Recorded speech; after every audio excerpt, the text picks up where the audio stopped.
O BPC é o benefício de prestação continuada, né? E assim como os benefícios eventuais, que acabamos de estudar sobre eles na aula anterior, ele também integra a proteção social básica no âmbito do SUAS, né? Ele foi instituído pela Constituição Federal de 88 e regulamentado pela LOAS, que é a lei de número 8.472 de 93. Né? E que benefício é esse? O BPC é um benefício que garante a transferência de renda no valor de um salário mínimo mensal às pessoas idosas e às pessoas com deficiência. Mas são todos os idosos? São todas as pessoas com deficiência que podem receber esse benefício? Não, né? É somente aquelas que comprovem não possuir meios para prover a sua própria manutenção, né, ou de tê-la provida por sua família. E é por esse motivo que os requerentes eles passam por perícia médica e perícia social para comprovar aí, esses critérios.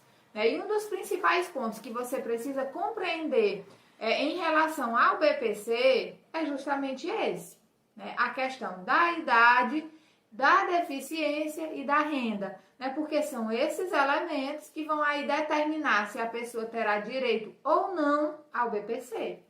Então, em relação à idade, né, a gente sabe que o idoso, de acordo com a Constituição Federal e o Estatuto do Idoso, os idosos são aquelas pessoas com 60 anos de idade, né? Mas para acesso ao BPC, são considerados os idosos a partir de 65 anos. Né? Então, existe aí essa divergência de idade, né? Que inclusive é uma luta da categoria para equiparar a idade mínima de acordo com o Estatuto do Idoso, né? Porque isso é algo que precisamos superar, né? O BPC, ele deve ser direcionado a todos os idosos e não somente aqueles a partir de 65 anos, né? Porém, o que hoje está na lei é essa exigência da idade, né? Portanto, vai receber o BPC idosos a partir de 65 anos.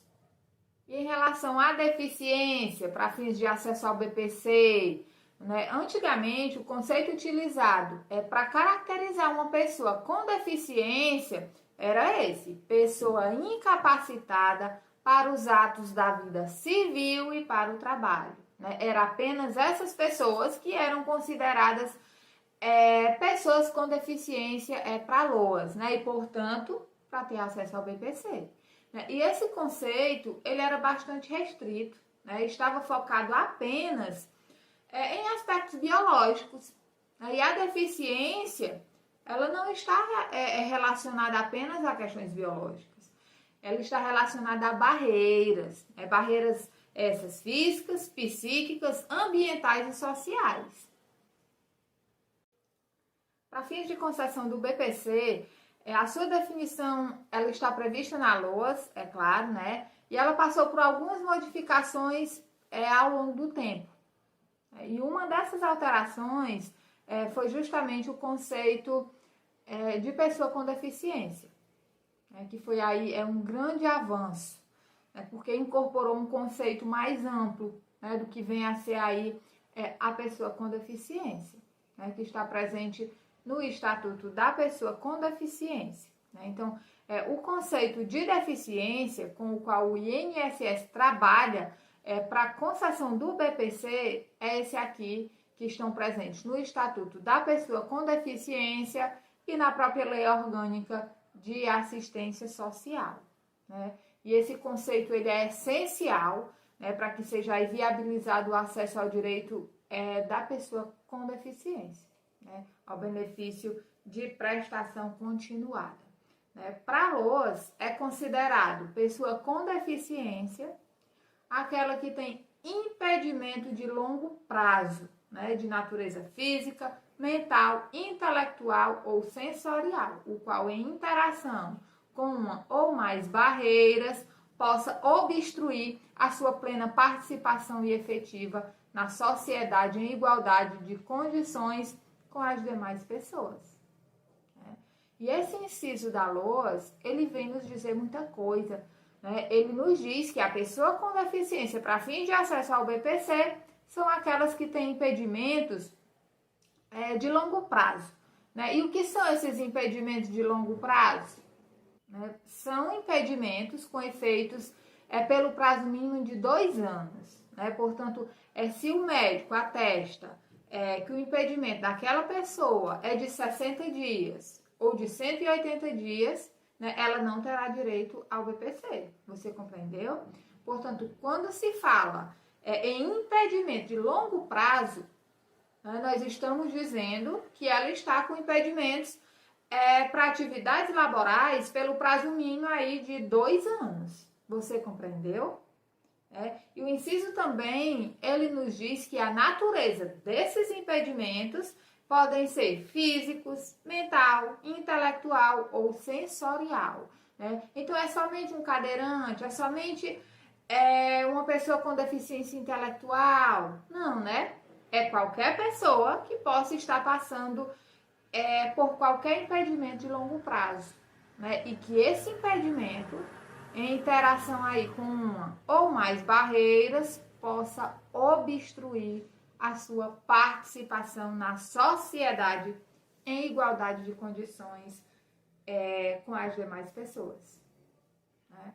Como assim barreiras? Né? As barreiras são os obstáculos, né, que acabam dificultando ainda mais a situação da pessoa, né? Ou seja, além do impedimento que ela está passando pela sua condição de saúde, né, ainda existem barreiras que bloqueiam o seu desenvolvimento ou o seu acesso a direitos. Né? E o que seria, então, essas barreiras? Né? O preconceito, a discriminação, a falta de renda, falta de acessibilidade, vínculos afetivos fragilizados ou rompidos, né? Pois a condição de saúde associado a essas barreiras dificultam ainda mais a superação da situação em que o sujeito se encontra. Né? E é justamente a essas barreiras, né, que o assistente social ele precisa ficar atento. Né? É aqui que entra o nosso grande diferencial. Né? Seja esse profissional inserido no INSS, no CRAS ou em qualquer política. Né? Porque se fosse apenas para ver a questão da renda em si, qualquer profissional faria isso. Né? Não precisaria aí do olhar do assistente social para identificar aí essas barreiras, né? Que inclusive esse é o principal papel do assistente social do INSS. Né? É o principal ponto da perícia social. Né? Então, até aqui você compreendeu essa questão da idade, da deficiência e da associação às barreiras. Né? Eu trouxe uma situação hipotética aqui como um exemplo, né, bem prático, para a gente analisar. O seu Joaquim ele tem 59 anos. Aí ele está com insuficiência renal em estado avançado. A sua cidade ela não oferece o tratamento que ele precisa. Né? Em virtude disso, ele se desloca para realizar o tratamento em outro município. Além disso, o município não disponibiliza aí o carro para esse deslocamento. Né? Faz parte do seu tratamento também restrições alimentares, né? No qual ele precisa manter uma dieta especial. Né? Porém, o seu Joaquim ele não tem condições financeiras para arcar com essa alimentação necessária. Né? E esse fato está impedindo a superação da sua doença. Ao ser questionado sobre o seu convívio na comunidade, o seu Joaquim afirmou que é tranquilo, né? Que todos os respeitam, apesar das suas limitações. Né? Mas a sua esposa, ela afirmou que não. Né? Ela afirmou que o marido, ele já não tem mais amigos. Né? Pois pela sua condição de saúde e limitação, já não procuram mais, né? Como se ele não existisse para as outras pessoas. Né? E esse fato deixa ele deprimido.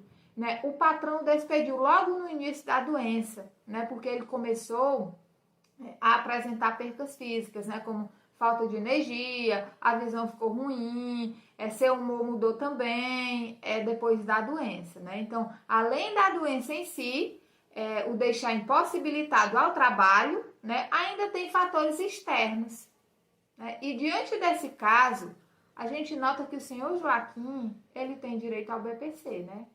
Por idade ou deficiência? Deficiência, né? Pois o senhor Joaquim, ele tem apenas 59 anos de idade.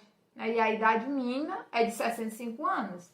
né? Então, pela idade ele não tem, mas em relação à deficiência, ele tem perfil sim, né? E no nosso exemplo, você conseguiu identificar as barreiras que o seu Joaquim enfrenta, né? Você acha que o senhor Joaquim, ele está em desvantagem quando ele não tem, né, acesso aí ao hospital na sua cidade, nem a transporte, nem a recursos, né, para comprar ali dos seus medicamentos e alimentação especial? Você acha que o senhor Joaquim, ele não está sendo excluído da sociedade devido ao seu quadro de saúde? Né? Então, essas são as barreiras que o seu Joaquim enfrenta. Né? São barreiras físicas, materiais e sociais. Né? Será que o seu Joaquim, se ele não tiver aí o apoio financeiro do BPC, ele vai conseguir superar o que está ali impedindo hoje? De ter acesso a uma vida ativamente saudável? Consequentemente, não, né? Porque se o município ele não oferece apoio através da oferta de serviços, como é que o seu Joaquim ele vai custear o seu tratamento, né? Se ele não tem uma renda? Como é que uma pessoa que está incapacitada para o trabalho vai pagar suas contas, né? E conseguir sobreviver sem ter uma renda? E se o seu Joaquim ele não tiver um apoio financeiro, como é que ele vai conseguir tratar a sua doença e reestabelecer o convívio na sociedade? Né? Se ele não tiver esse apoio, o quadro da sua doença irá se agravar ainda mais, né? E, consequentemente, o enfraquecimento dos seus laços de afetividade. Né? Pois, quanto maior o grau de dependência, mais vulnerável o indivíduo fica.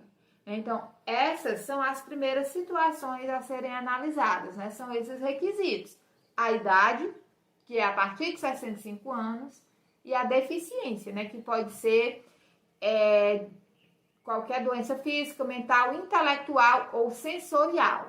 Né? O outro requisito que vai ser levado em consideração é a hipossuficiência, que é quando o sujeito não possui meios de prover a sua própria manutenção ou tê-la provida por sua família. Então, será necessário aí a comprovação da renda familiar, né, que é um outro ponto importante a ser estudado aqui sobre o BPC. Então, em relação à renda, o que é importante você saber primeiramente quem são as pessoas que são consideradas família para fins de acesso ao BPC. Né? Porque para a política de assistência social, a família são todas as pessoas que se acham unidas por laços de afetividade.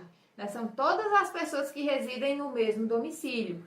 Mas para fins de acesso ao BPC é considerado família. Escute bem, porque isso determina muita coisa. Né? Para a política de assistência social é considerado família todas as pessoas que se acham unidas por laços de afetividade. Mas para fins de acesso ao BPC é considerado família apenas o requerente, o cônjuge ou companheiro, os pais, na ausência deles, a madrasta ou o padrasto, os irmãos solteiros, os filhos solteiros e os enteados solteiros, né? E os menores tutelados, desde que vivam sob o mesmo teto, tá certo? Então, isso aqui é composição familiar para fins de acesso ao BPC. Somente essas pessoas aqui é que entrarão no cálculo da renda familiar per capita. Então, vamos repetir de novo. Repita comigo para nunca mais esquecer, porque eu quero que você saia dessa aula sabendo na ponta da língua quem faz parte do grupo familiar para fins de acesso ao BPC, tá certo? Essa é para nunca mais errar. Então, vamos lá?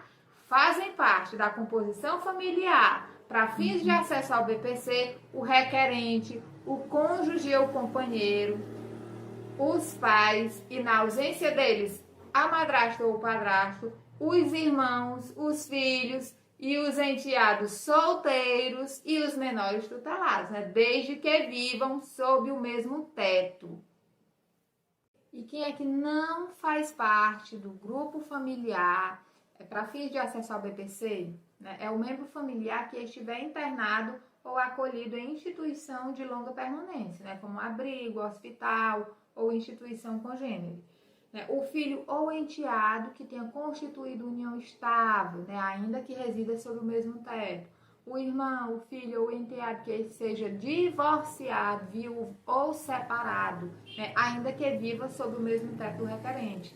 né? Também quando existe a coabitação do requerente com algum membro de sua família em uma mesma instituição familiar de abrigamento, né? Ou congênere, né? Não se configura por si só em constituição de grupo familiar ser considerado para fins de cálculo de renda per capita. Portanto, um irmão que casou, vive em união estável e mora como requerente, não vai entrar no cálculo de renda familiar.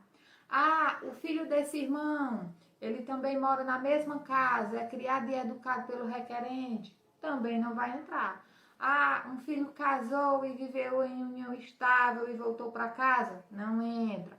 O neto e a sobrinha, não entram. Tá certo? Eu repito novamente, faz parte da composição familiar para fins de acesso ao BPC apenas o requerente, o cônjuge ou companheiro, os pais, na ausência deles, a madrasta ou padrasto, os irmãos solteiros, os filhos solteiros e os enteados solteiros e os menores tutelados, né? Desde que vivam sob o mesmo teto. Dito isso, né, vamos trazer novamente o caso do senhor Joaquim aqui para usarmos como exemplo. Né? Então, o senhor Joaquim, ele tem 59 anos, né, e ele pretende requerer o benefício aí na condição de pessoa com deficiência, né, visto que ele tem insuficiência renal. Mas além disso, porque sim, a doença em si determina o acesso ao benefício, mas existem situações em que o principal agravante não é nem a doença em si, né, mas sim as barreiras que esse indivíduo vem enfrentando em decorrência da doença. Você compreendeu? Né? E é por isso que eu trouxe aqui o exemplo do senhor Joaquim, né, para você ter essa compreensão da doença em si e também das barreiras. Né? Porque como a gente viu, o senhor Joaquim, ele vem enfrentando diversas barreiras, né? Pois lá na sua cidade não oferece o tratamento que ele precisa, né? Em virtude disso, ele se desloca para realizar o tratamento em outro município. Além disso, o município não está disponibilizando o carro para ele fazer esse deslocamento. Né? E faz parte do seu tratamento também restrições alimentares, né? Na qual ele precisa manter uma dieta especial. Porém, o seu Joaquim ele não tem condições financeiras para arcar com essa alimentação necessária. Né? E esse fato está impedindo a superação da sua doença. Né? E afinal, qual é a renda do seu Joaquim? Né? Porque a gente precisa saber também a respeito da renda dele. Né? A informação que temos até aqui é sobre a idade, a doença, seus impedimentos e suas necessidades, as barreiras enfrentadas por ele, né? Em relação à renda.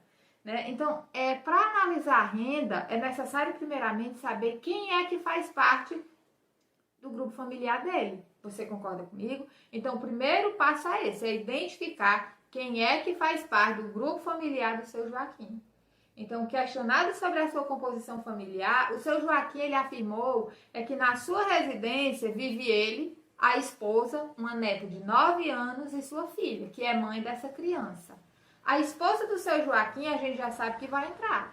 A neta, a gente sabe que não entra, né? Mas e a filha? Né? Será que ela vai entrar ou não, né? Para o cálculo da renda familiar per capita? Sim ou não? E a resposta depende. Né? Porque se a filha do seu Joaquim ela nunca tiver casado ou vivido em união estável com ninguém, ela entrará sim no cálculo da renda. Mas como assim, Juliana? Ela tem uma filha, né? Digamos que for um deslize, né? Em um encontro amoroso, ou ela engravidou do namorado, enfim, houve aí uma situação em que ela engravidou e teve sua filha, né? Mas nunca conviveu maritalmente com ninguém. Então, a filha do seu Joaquim entrará sim no cálculo da renda familiar. Né? Mesmo ela tendo aí a sua filha. Agora, digamos que sim, ela já conviveu com o pai da criança, mesmo morando com o seu Joaquim, ela não entrará no cálculo da renda familiar para fins de concessão do BPC. Você compreendeu? E vem a pergunta, e afinal, qual é a renda per capita para fins de acesso ao BPC? O que muito se deseja é que a renda familiar per capita seja de até meio salário mínimo, né? Porque, sem dúvidas, ampliaria muito, né, o acesso a mais beneficiados. Mas essa não é a nossa realidade, né? Hoje, a renda familiar per capita do grupo familiar para acesso ao BPC deve ser igual ou inferior a 1/4 do salário mínimo, de acordo com a nova atualização. Veja bem, não é inferior, é igual ou inferior a 1/4 do salário mínimo. E ainda de acordo com a nova redação, pode ser sim ampliado esse limite de renda mensal per capita para meio salário mínimo. Isso mesmo, o valor pode ser ampliado. Porém, nesses casos, a família precisará comprovar o grau da deficiência, a dependência de terceiros para o desempenho de atividades básicas e o comprometimento do orçamento do núcleo familiar com gastos em que o poder público deveria estar cobrindo, mas não está. Gastos com médicos, com tratamentos de saúde, fraldas, com alimentos especiais e com medicamentos do idoso ou da pessoa com deficiência não disponibilizados gratuitamente pelo SUS, ou com serviços não prestados pelo SUAS, ou seja, gastos necessários à preservação da saúde e da vida. Então, se a renda per capita familiar foi de até meio salário mínimo, mas a família está tendo aí a sua renda comprometida com esses gastos, o requerente poderá ter acesso sim ao BPC, desde que comprove estar aí com a sua renda comprometida com gastos em que deveriam estar sendo cobertos pelo poder público. E essa nova atualização é muito parecida com os efeitos da Ação Civil Pública do Rio Grande do Sul, que favorece o acesso ao BPC ao idoso ou à pessoa com deficiência, cuja renda familiar per capita ultrapassa aí esses limites de renda. Porque se você não sabe, isso pode acontecer sim. Inclusive, era como funcionava aí antes dessa atualização. Graças à Ação Civil Pública do Rio Grande do Sul, de abrangência nacional, que garante aí que seja possível a viabilização desse benefício. Escute bem, desde que seja comprovado o comprometimento da renda com gastos e serviços ou produtos que não sejam viabilizados pelo poder público. Como exemplo, vamos usar aqui o caso do senhor Joaquim. Digamos que no cálculo da renda familiar per capita do senhor Joaquim, seja computada aí uma renda superior, porém o senhor Joaquim, ele faz uso de um carro, no qual o município é quem deveria fornecer, digamos que o senhor Joaquim compra também medicamentos, alimentação especial, faz fisioterapia, ele paga um tratamento com um médico especialista, que não tem no município, e a renda familiar está sendo comprometida com esses gastos.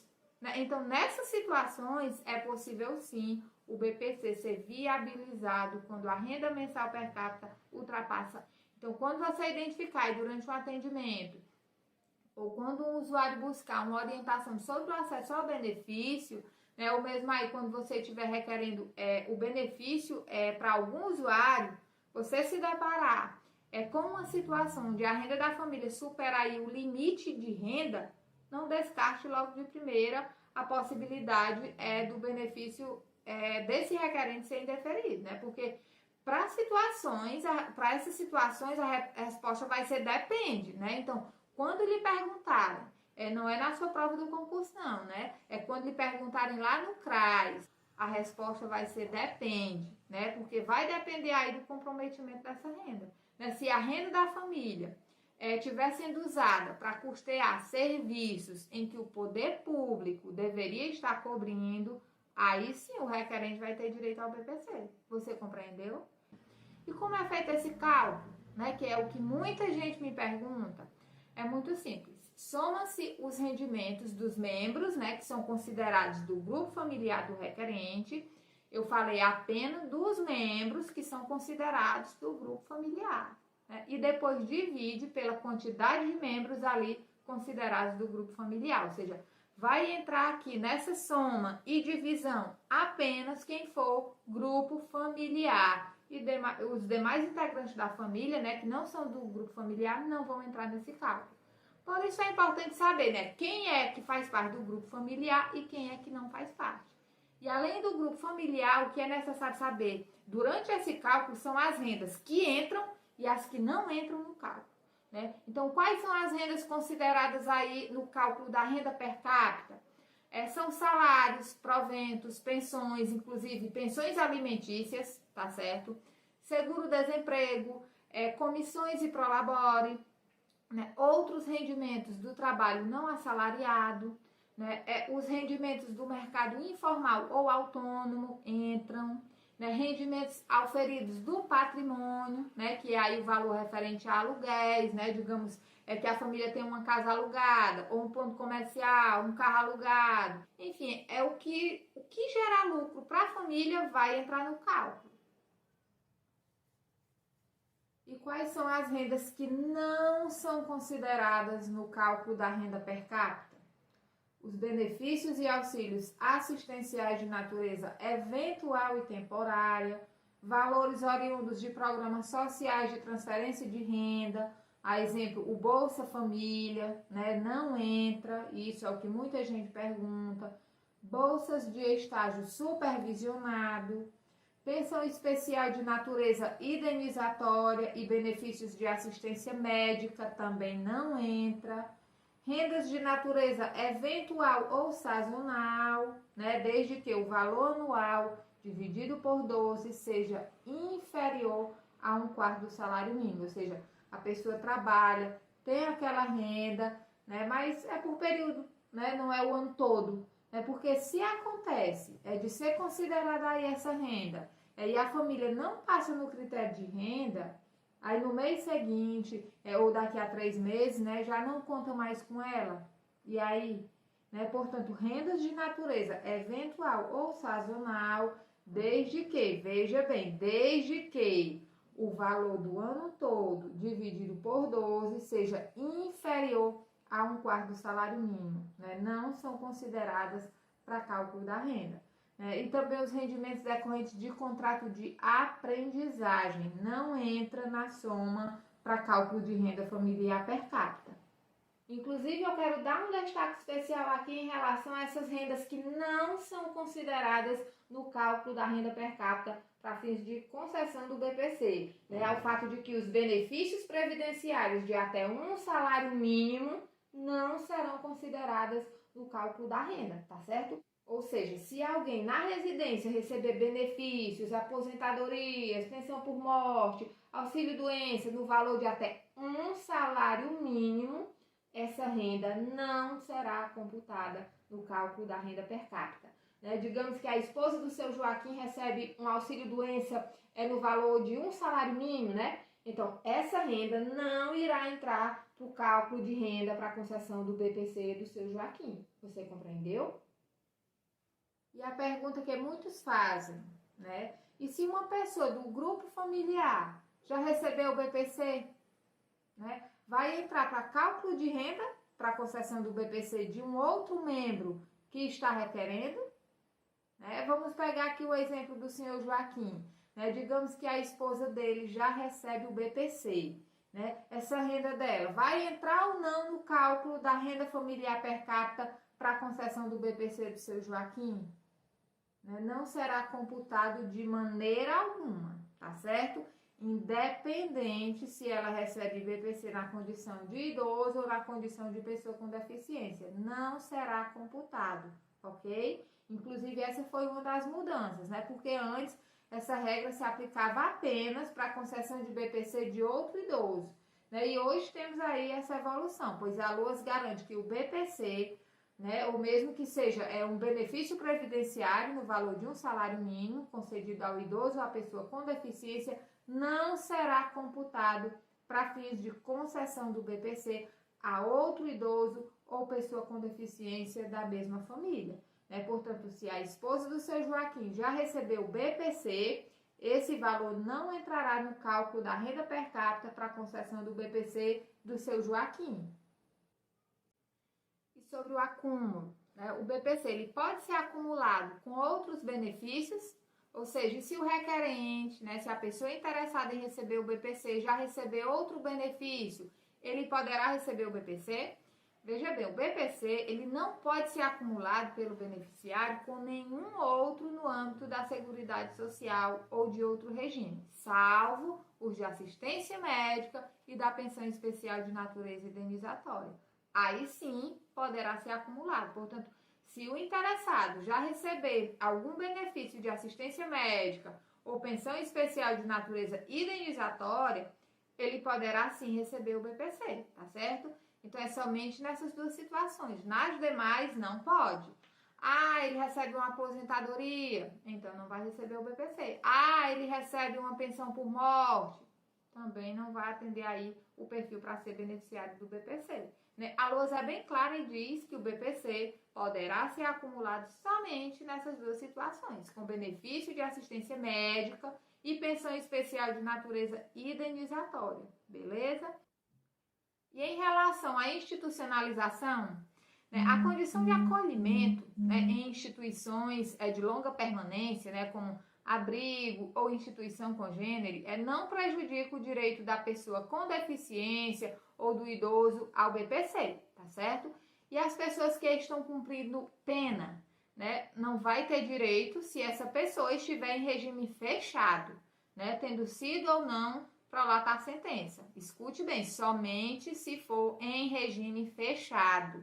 Né? Agora, se o cumprimento dessa medida for exclusivamente em regime semiaberto ou aberto, aí sim terá direito, tá certo? E nos casos dos adolescentes com deficiência, né, em cumprimento de medida socioeducativa, é o mesmo direcionamento, né? Se essa medida ela for em regime de semi-liberdade, liberdade assistida ou outra medida em meio aberto, né, e esse adolescente atendendo os requisitos do benefício, ele terá direito sim, né? São essas as exigências, né, ou critérios para fins de acesso ao BPC. Ah, e também não poderia esquecer, né, que é critério também que o requerente tenha nacionalidade brasileira, nata ou naturalizada ou portuguesa, né, e possuir residência no território brasileiro.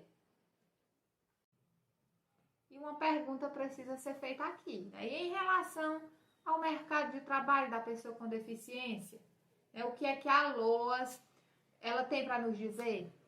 Né? Ela nos diz que na situação em que o beneficiário passe a exercer atividades remuneradas, né, ou esteja na condição de microempreendedor individual, ou seja, MEI, né, o benefício será suspenso. Né? E nas situações, digamos assim, que o beneficiário, né, estava trabalhando, aí teve aí seu benefício suspenso, né? Porém, depois de um tempo, a relação trabalhista ou aquela atividade empreendedora foi extinta. E aí, né, essa pessoa poderá voltar a receber o benefício novamente? Poderá sim, né? Depois que encerrar o prazo do pagamento do seguro-desemprego, né, e o beneficiário não ter adquirido direito a qualquer benefício previdenciário. Aí essa pessoa poderá requerer a continuidade do pagamento do benefício que foi suspenso, né? E nesses casos, não será necessário a realização de perícia médica ou reavaliação da deficiência e do seu grau de incapacidade, né? Mas o período de revisão do benefício, ele será respeitado. E se essa pessoa com deficiência for contratada na condição de aprendiz, né? Aí nessa situação não vai acontecer a suspensão do BPC, mas vai ficar limitado a 2 anos aí o acúmulo do recebimento da remuneração e do benefício, né? E após esse prazo, o benefício ele será encerrado. E nos casos em que o benefício ele é indeferido, né? O interessado ele pode recorrer à decisão?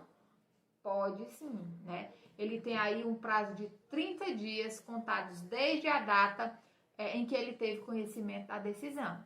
E nos casos em que o interessado não passou na análise de renda ou na avaliação médica, né, mas depois de um tempo ele teve a sua condição de saúde agravada ou aconteceu uma queda ou comprometimento da renda, né, ele pode entrar com o pedido novamente? Né? A resposta é com certeza. Né? Inclusive, você deve deixar a pessoa ciente disso, né? Que não é porque o benefício foi negado a ela hoje que ela não poderá de maneira alguma vir a se enquadrar no perfil após algum tempo. Né? Pois a situação dessa pessoa, né, a sua situação de saúde ou de renda pode melhorar e espera-se que melhore, né? Mas também pode se agravar, né? A situação dela hoje pode ficar completamente diferente daqui a alguns meses, né? E o requerente precisa ter essa compreensão, né, de que em uma outra situação ele poderá sim fazer o requerimento novamente, né? E para finalizar, eu sei que está muito bom aqui nosso papo sobre o BPC, né? Mas nós já estamos chegando ao final da nossa aula, né? E para finalizar, eu preciso destacar que o BPC, ele é o pagamento mensal de um salário mínimo, tá certo? Mas ele não gera direito à pensão de qualquer natureza, tá certo? E ele não gera direito ao 13º salário, ok? Ele também não permite empréstimo consignado em seu nome, né? O BPC ele é intransferível, né? Ou seja, não pode ser transferido a outra pessoa. Ele não é vitalício, né? Pois não dura a vida inteira como uma aposentadoria, né? Pois ele passa aí por uma revisão a cada 2 anos. E é justamente essa revisão, né, que vai dizer se será encerrado ou não, de acordo aí com a superação da renda ou da deficiência. E agora eu quero saber de você. Você está gostando dessa aula? Né? Essa aula, ela foi importante para você? É porque a sua participação para mim é muito importante. Né? Essa aula está dentro do meu curso de capacitação Suas na Prática. E eu convido você para dar continuidade lá dentro da nossa comunidade privada, onde você terá acesso a essa aula e outros conteúdos durante aí um ano. Né? Além dessa aula, você também vai estudar sobre os benefícios eventuais, né, que também fazem parte dos benefícios da assistência social e ter acesso aos PDFs de apoio. Né? E além dos benefícios, você vai estudar também sobre a oferta dos serviços, né? Os serviços do CRAS, do CREAS, do Centro POP, das unidades de acolhimento, enfim, você vai conhecer o funcionamento de toda a política pública de assistência social. Né? Então, está feito o meu convite, né? Para mim será uma honra ter você na turma do curso Suas na Prática, né? Essa turma que é tão maravilhosa e muito especial para mim. Então, sinta-se parte e receba o meu convite, né? Que eu vou deixar aqui em algum local um botão que vai direcionar você para maiores informações sobre o curso completo. Então, eu vejo você lá dentro do curso.